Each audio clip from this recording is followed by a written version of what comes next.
So February 18th, we did a little bit of tango, cool dips, and illusion ducks. We started with a step touch, step touch, step touch to a slide. We opened up the space so she can walk 1, walk 2, 3, 4, 5, any amount of times, but we talked about having torque in the body.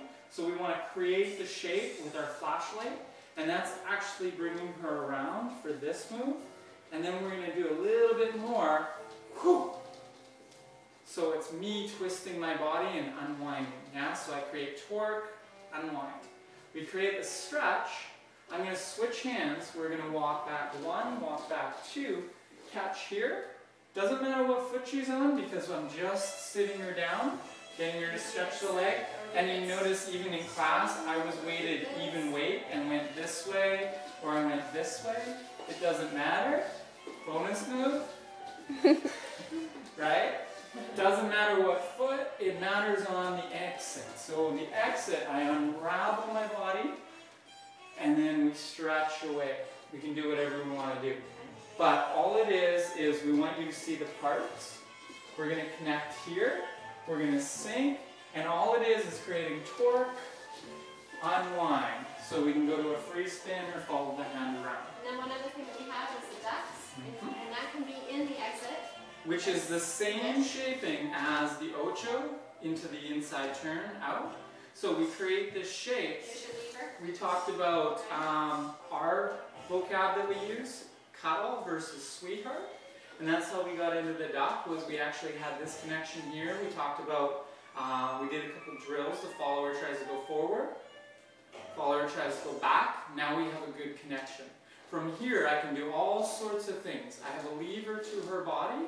So I can actually, we didn't do this in class, but I can go a little hustle check here and walk, walk, and then go duck.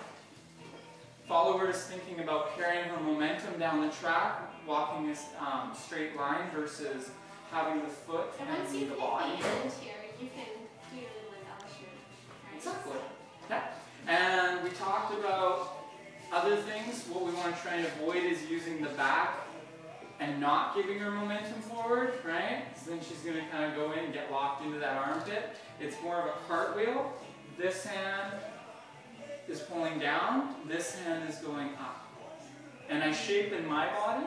I don't want to as much set this up and go and not move at all in my body. That's the bad way.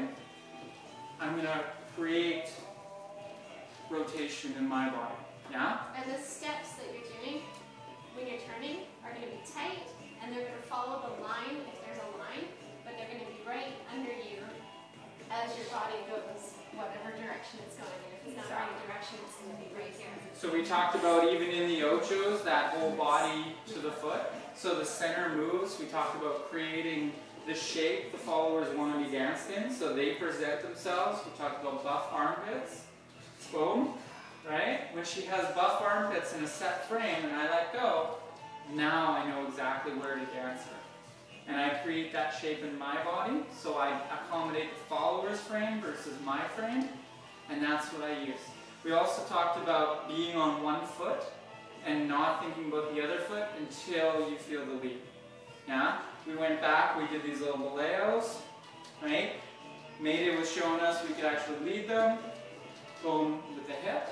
And just the bonus stuff, guys, the thing we didn't get around to was a C-shaped drag dip. It's the same exact thing with our lunges, but we create a C to our body, right? All I'm doing without Tina is going like this. I'm going, yeah? Thinking nice and tall, pulling that elastic band, and going up to go down. Cool. So I'm going to put on the song, and so let's just